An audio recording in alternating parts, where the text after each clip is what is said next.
আমি চাই না আমার জন্য তোমার কোনো ক্ষতি হোক। কথাগুলো বলে নির্জনা হু হু করে কেঁদে ওঠে। বিহান তাকে আস্তে করে বুকে টেনে নেয়।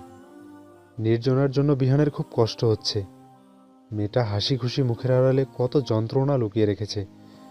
সে নির্জনাকে বুক থেকে উঠিয়ে বলে, পাগলি একটা, এত ভালোবাসো আর বলতে পারছিলে না রোহন খন্দকারকে নিয়ে টেনশন তো?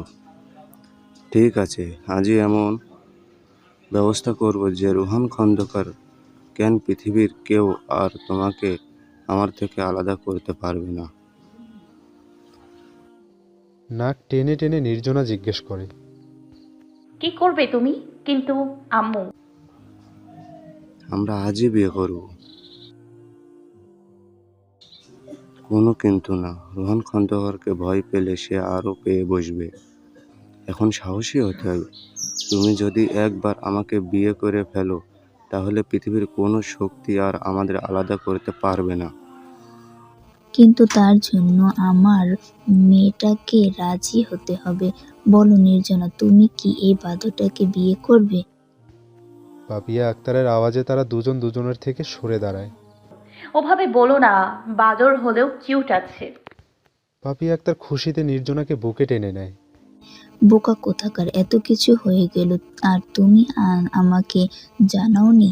তুমি কি ভুলে গেছো তোমার বাবা মিনিস্টারের ড্রাইভার, আর তিনি তোমার বাবাকে কতটা স্নেহ করে, ভালোবাসে?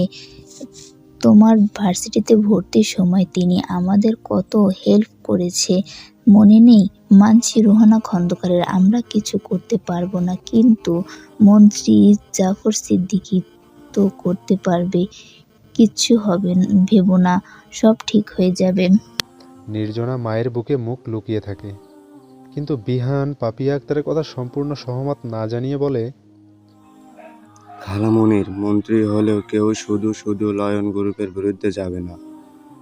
আর তাছাড়া আমার রোহন খন্দকারকে কেন সুযোগ দিব? তুমি আর খালু রাজি থাকলে আমার আজকে বিয়েটা করে ফেলবো। কিন্তু আপা, দুলা ভাই কি তাদের একমাত্র ছেলের এভাবে বিয়ে দিতে রাজি হবে? আম্মু আব্বুর টেনশন তুমি করো না তো, আমি তাদের সামনে নেব। প্রয়োজনে পড়ে বড় করে অনুষ্ঠান করা যাবে। তুমি শুধু খালুকে ফোন দিয়ে বলো নীরকে নিয়ে তাড়াতাড়ি বাড়ি ফিরে আসছে। আমি সব ব্যবস্থা করছি। বলেই বিহান বের হয়ে যাবে। তখনই দরজার সামনে থেকে ফিরে এসে পাপিয়া আক্তারের সামনে দাঁড়িয়ে বলে, খালামণি, ওই বক্সটা দাও তো, যেটা তোমাকে রাখতে দিয়েছিলাম। আনছি। বলে তিনি রুমে চলে যায়। কিসের বক্স বিহান? নির্জনার প্রশ্নে বিহান মুচকি হেসে বলে, অপেক্ষা করো অবুঝ বালিকা, অপেক্ষায় ফল সুমিষ্ট। একটু পরে পাপিয়া আক্তার একটা বক্স এনে বিহানের হাতে দিলে সে বক্সটা খুলে একটা ছোট্ট চেন আর একটা লকেট বের করে নির্জনায় গলায় পরিয়ে দিয়ে বলে, আজ থেকে তুমি আমার হলে, আমি তোমার জীবনে থাকি বা না থাকি, আমার এই লকেটটা তোমাকে আমার কথা মনে করিয়ে দেবে। এরপর বিহান বের হয়ে যায়। পাপিয়া আক্তার নিজের স্বামীকে ফোন করে সব জানায়, আর নওশাদ ছুটি নিয়ে নীরের কলেজের উদ্দেশ্যে রওনা হয়। ঘণ্টাখানেক পরে কলিং বেলের শব্দে পাপিয়া আক্তার দরজা খুলে বিহানকে দেখে চিৎকার করে ওঠে। বিহান, এ কি হলো তোর? তার চিৎকারে নির্জনা দৌড়ে বাইরে বের হয়ে দেখে কয়েকজন বন্দুকধারী তাদের ঘরে। এর মধ্যে একজন পাপিয়া আক্তারের দিকে বন্দুক তাক করে আছে, আর অন্যদিকে রক্তাক্ত প্রায় জ্ঞানহীন অবস্থায় বিহানকে দুজন ধরে রেখেছে। তাকে দেখেই বোঝা যাচ্ছে ভীষণ নির্মমভাবে তাকে পেটানো হয়েছে। এসবের মাঝখানে রুহান সোফায় পায়ের উপর পা তুলে বসে আছে। নির্জনার হাত পা ভয়ে জমে গেছে। নির্জনার হাত পা ভয়ে জমে গেছে। নিজের চোখের সামনে প্রিয় মানুষদের এত কষ্ট দেখেও সে কথা বলতে পারছে না। নির্জনাকে দেখে রুহান বাঁকা হাসে, তার দিকে এগিয়ে যায়। এই তো আমার সুইটহার্ট এসে গেছে। কি বলেছিলাম না, অন্য কাউকে ভালোবাসলে তার মৃত্যু অনিবার্য? বলেই সে বিহানের দিকে বন্দুক তাক করে। সাথে সাথে নির্জনা রুহানের পায়ে পড়ে যায়, ঠুকরে কেঁদে উঠে বলে, দয়া করে বিহানকে ছেড়ে দিন। আপনি যা বলবেন আমি তাই শুনবো। আপনি যদি বলেন আমাকে বিয়ে করতে, তাও করব। আপনি যদি বলেন বিয়ে ছাড়া থাকতে হবে, তাও থাকবো। তবু আমার বিহানকে আর আমার পরিবারকে ছেড়ে দিন। রুহান নির্জনাকে তুলে দাঁড় করিয়ে শয়তানি হাসি হেসে বলে, সরি সুইটহার্ট, তুমি অনেক দেরি করে ফেলেছো। তাছাড়া তোমাকে জোর করে হলেও তো অনেক আগেই করতে পারতাম, কিন্তু আমি তোমাকে সম্পূর্ণ নিজের করে পেতে চাই। তোমার হৃদয়, মন, মস্তিষ্ক, সুন্দর এই শরীর সব কিছুতে শুধু রুহানের অধিকার থাকবে। কিন্তু এ বেঁচে থাকতে তা হবে না, কারণ তুমি তাকে ভালোবাসো। আমি ওকে ভালোবাসি না, বিশ্বাস করো। বিশ্বাস করো, আমি ওকে ভালোবাসি না। বলে নির্জনা কাঁদতে থাকে। বিহান বহু কষ্টে মুখ খুলে অস্পষ্ট স্বরে বলে, আমাকে মেরে ফেললেও নির্জনা আর কখনোই তোকে ভালোবাসবে না। ও শুধু আমাকেই ভালোবাসে। নির্জনা দৌড়ে বিহানের কাছে গিয়ে বলে, একদম চুপ, কোনো কথা বলবে না তুমি। আমি আমি তো ওনাকে বোঝাচ্ছি। বিহান নিজের রক্তাক্ত হাত দিয়ে নির্জনার গাল স্পর্শ করে বলে, ভালোবাসি তোমায় অবুঝ বালিকা। এতে নির্জনা আরও জোরে কেঁদে দেয়। সে আবার দৌড়ে রুহানের কাছে এসে হাত জোর করে বলতে থাকে, আপনি বিশ্বাস করুন, আমি ওকে ভালোবাসি না। তাই বলছি, ভালো না বাসলে তো এর মৃত্যুতে তোমার কিছু যায় আসবে না। বলেই রুহান বিহানের বুকে একটা গুলি চালিয়ে দেয়। পাপিয়া আক্তার আর নির্জনা একসাথে চিৎকার করে ওঠে। একজন দৌড়ে বিহানের কাছে যেতে চাইলে রুহান তার হাত ধরে বাধা দিয়ে বলে, তাই না? ওটা মরে গেছে সুইটহার্ট, তাই কাছে গিয়ে কোনো লাভ নেই। একটাকে এইটাকে বস্তাবন্দি করে বুড়িগঙ্গায় ফেলে দে, আর বাসাটা ভালো করে পরিষ্কার করে দে। এই ঘটনার তিল পরিমাণ যদি কেউ জানে, তাহলে তোমার পরিবারের কেউ বাঁচবে না। আর সুইটহার্ট, খুব শীঘ্রই দেখা হচ্ছে। এরপর রুহান বের হয়ে যায়। পাপিয়া চৌধুরী আর নির্জনা কান্নায় ভেঙে পড়ে। নওশাদ আর নীর এসে তাদেরকে এই অবস্থায় দেখতে পায়। নওশাদ পাপিয়ার কাছ থেকে সবকিছু জেনে জাফর সিদ্দিকীর কাছে কমপ্লেন করে। জাফর সিদ্দিকী পুলিশকে ঘটনার তদন্তের কথা বলে। প্রমাণ না থাকায় কোনো লাভ হয় না, কিন্তু ইন্টারনেটে খবরটা প্রচার হয়ে যায়। এতে রুহান ঘায়েল হওয়া বাঘের মতো খেপে যায়। নানাভাবে নির্জনাকে আর তার পরিবারকে হয়রানি করে। ফলে শহরে নির্জনার খুব বদনামি হয়।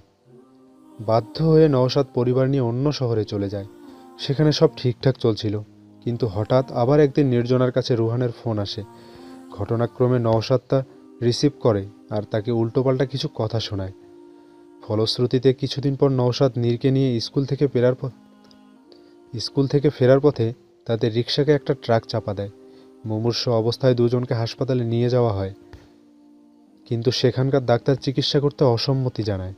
তাই নির্জনা আর পাপিয়া আক্তার বাধ্য হয়ে তাদের আবার ঢাকায় নিয়ে আসে। ডাক্তার আপ্রাণ চেষ্টা করে তাদের বাঁচানোর জন্য, কিন্তু কোনো লাভ হয় না। 5 দিনের মাথায় নীর আর 15 দিনের মাথায় নওশাদ মারা যায়। নীর আর নওশাদের মৃত্যুর পর জাফর সিদ্দিকী রুহানের ব্যাপারটা শক্তভাবে তদন্তের নির্দেশ দেন। এতে রুহানের বাবা একটু ভয় পেয়ে যায়। নিজের একমাত্র ছেলেকে বাঁচাতে তাকে রাতারাতি অস্ট্রেলিয়া পাঠিয়ে দেয়। অসহায় অবস্থায় পাপিয়া আক্তার নির্জনাকে নিয়ে তাদের গ্রামের বাড়িতে থাকা শুরু করে। কিন্তু এতদিন তাদের সকল জমি জায়গা ভোগ করার চাচারা বিষয়টি হজম করতে পারে না। ফলশ্রুতিতে তারা নির্জনার পাপিয়ার নামে নানা রকম কথা ওঠাতে শুরু করে। অন্যদিকে মাস কয়েক পরে পুনরায় নির্জনার ফোনে রুহানের ফোন কল আসা শুরু হয়। একদিকে চাচাদের অত্যাচার, অন্যদিকে রুহানের অত্যাচার। বাধ্য হয়ে পাপিয়া আক্তার আর নির্জনা জাফর সিদ্দিকের শরণাপন্ন হয়। কিন্তু জাফর সিদ্দিকী এবার এক অদ্ভুত কথা বলে। তিনি বললেন, খন্দকাররা প্রভাবশালী ব্যক্তি, তাদের বিরুদ্ধে প্রধানমন্ত্রীও সহজে যায় না। সেখানে আমি তো সামান্য মন্ত্রী। তাছাড়া রোহানের বিরুদ্ধে কোনো প্রমাণ নেই।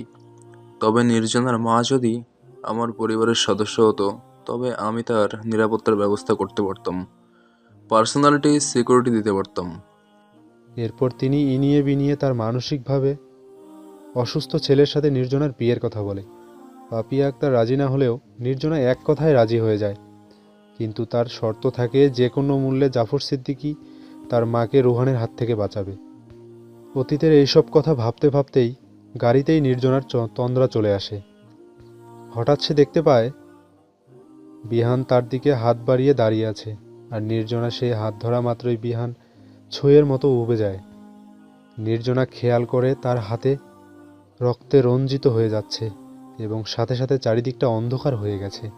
আর সেই অন্ধকারের মধ্যে সে দেখতে পায় তার ছোট ভাইটা রক্তাক্ত অবস্থায় স্কুল ইউনিফর্মে তার দিকে দৌড়ে আসছে আর চিৎকার করছে, আপু আমাকে বাঁচাও।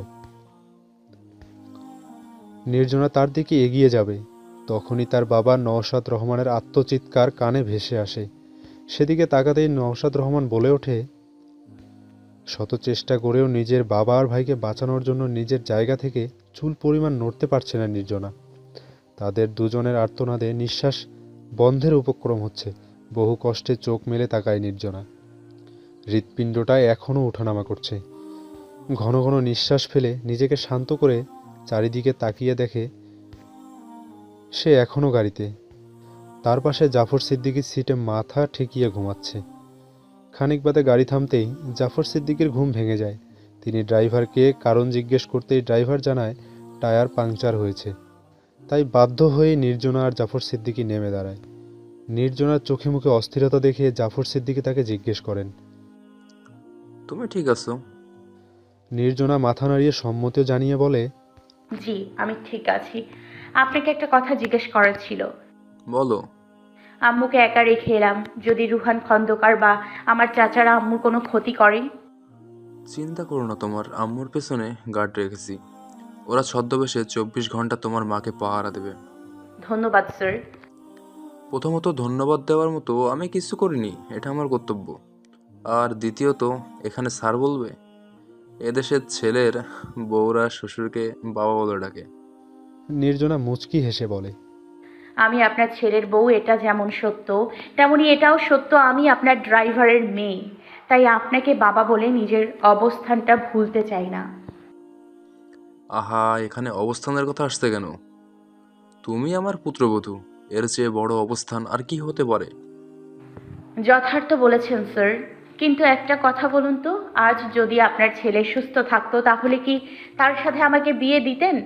আমি জানি ডাক্তার বলেছে আপনার ছেলে কখনো সুস্থ হবে না, কিন্তু উনি যদি কখনো সুস্থ হন তবে কি একটা ড্রাইভারের মেয়েকে নিজের স্ত্রী হিসেবে মেনে নেবেন?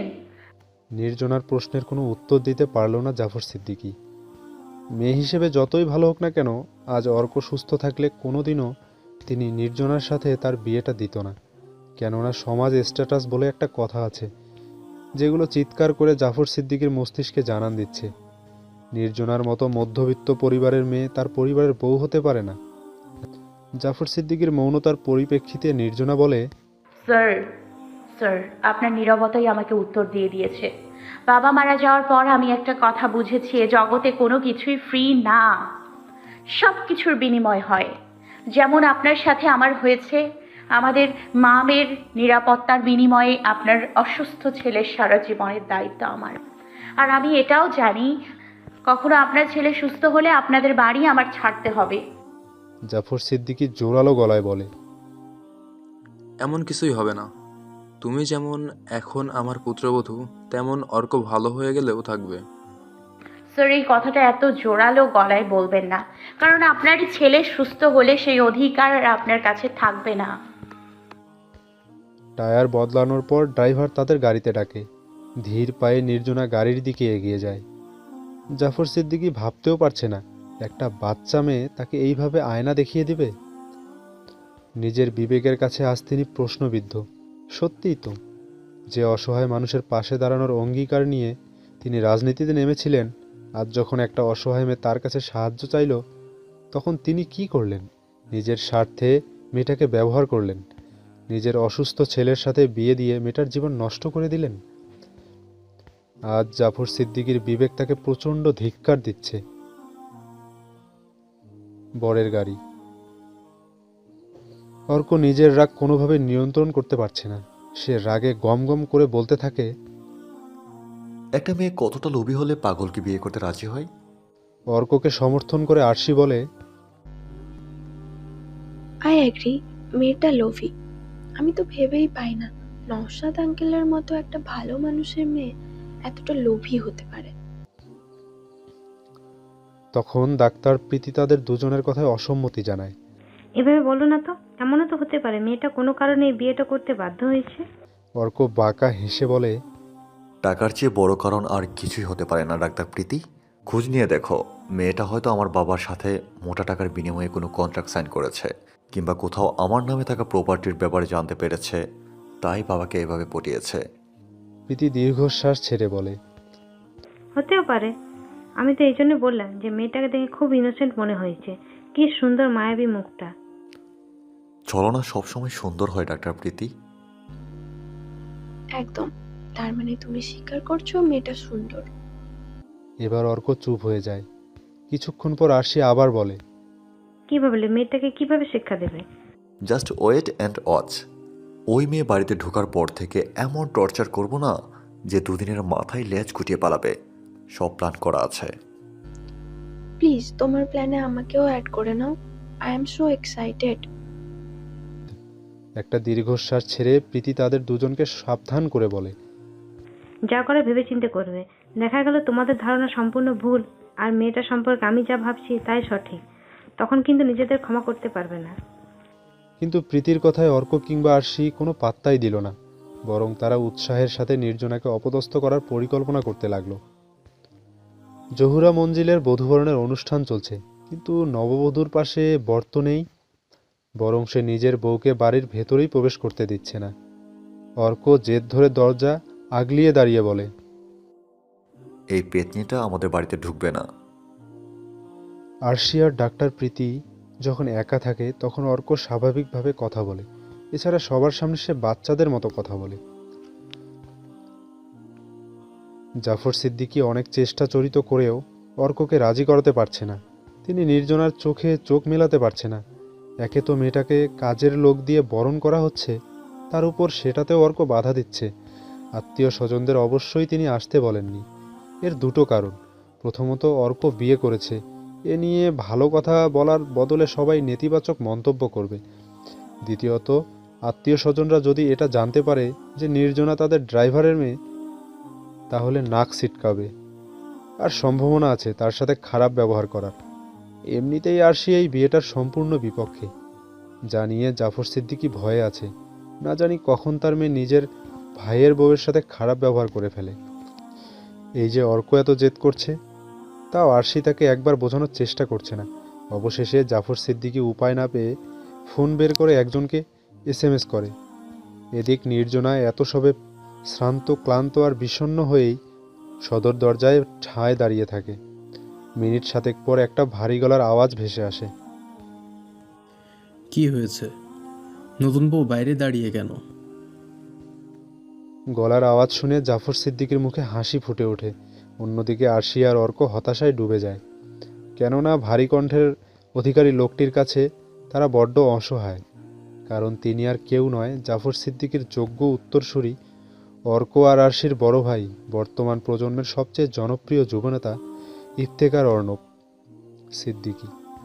অর্ক থেকে মাত্র 2 বছরের বড় হলেও বড় ভাইকে অর্ক এবং আরশি দুজনেই জমের মতো ভয় পায়।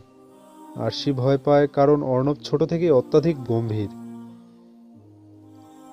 আর অর্ক ভয় পায় কারণ সে জানে তার বড় ভাই অনেক বিচক্ষণ এবং জ্ঞানী, তাই তার অভিনয় ধরে ফেলার সম্ভাবনা অনেক বেশি। সেজন্যই অর্ক যথাসম্ভব বড় ভাইকে এড়িয়ে চলে আর বিনা বাক্য ব্যয়ে তার সব কথা মেনে নেয়। কি হলো? কথা কারো কানে যায় না? অর্ণবের প্রশ্নের জবাবের রেহানা নামের মধ্যবয়সী মেয়ে যে নির্জনাকে বরণ করছিল সে বলে, অর্ক স্যার নতুন ম্যাডামকে ভিতরে আসতে দিচ্ছে না। গম্ভীর কণ্ঠে অর্ণব প্রশ্ন করে। তাই নাকি অর্ক? অর্ক মাথা নাড়িয়ে সায় দেয়। কিন্তু কেন? মাথা নিচু করে অর্ক জবাব দেয়, কারণ ও একটা পেতনি, ডাইনি। আমাদের বাড়িতে ঢুকে আমাদের সবার রক্ত খেয়ে ফেলবে। এদিকে আমার সামনে এসে দাঁড়াও। অর্ক ধীর পায়ে এসে অর্ণবের সামনে দাঁড়ায়। এসব কথা তোমাকে কে বলেছে? অর্ণব মুখ ভার করে বলে, কেউ না। তাহলে তুমি জানলে কি করে? এবার অর্ক ফেঁসে যায়। তার ভাই যে এই সময় এভাবে এসে তাকে জেরা করবে সেটা তার ভাবনার বাইরে ছিল।